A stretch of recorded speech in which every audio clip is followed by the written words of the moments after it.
Isaïe chapitre 6, le verset 8. Frères et sœurs, bonjour, bonsoir.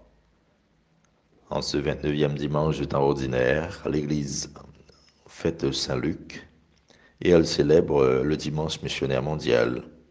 La liturgie du jour nous fait un double rappel. Nous sommes des baptisés, des chrétiens enracinés en Dieu, mais aussi nous sommes des citoyens avec des droits et des devoirs dans la cité. Rendez donc à César ce qui est à César et à Dieu ce qui est à Dieu. C'est en vertu de tout cela que nous devons nous rappeler de notre mission dans l'Église et dans le monde. Le pape François a fait ressortir le caractère spécial de cette année et de la mission de l'Église. Alors que cette année est marquée par les souffrances et les défis causés par la pandémie de Covid-19, ce cheminement missionnaire de toute l'Église se poursuit à la lumière de la parole que nous trouvons dans le récit de la vocation du prophète Isaïe. Me voici, envoie-moi. C'est la réponse toujours renouvelée à la question du Seigneur. Qui enverrai-je? Cet appel provient du cœur de Dieu, de sa miséricorde qui interpelle tant l'Église que l'humanité dans la crise mondiale actuelle, nous dit le pape. Comme les disciples de l'Évangile, nous avons été pris au dépourvu par une tempête inattendue et furieuse, la Covid-19.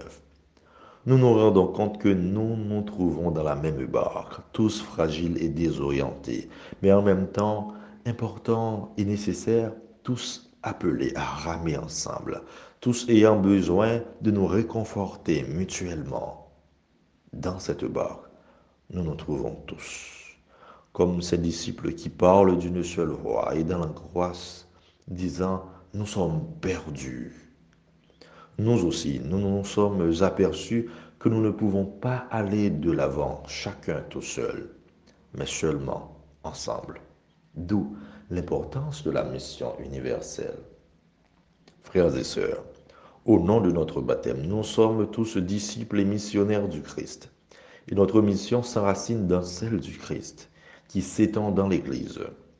C'est lui qui nous choisit pour devenir ses mains, ses pieds, son cœur, pour toucher et guérir les plaies de notre humanité blessée, pour parcourir villes et villages en proclamant la bonne nouvelle du royaume, pour aimer avec un cœur miséricordieux et dire au monde qu'il est encore possible de nous aimer les uns les autres et que la paix est encore possible dans les cœurs et dans le monde.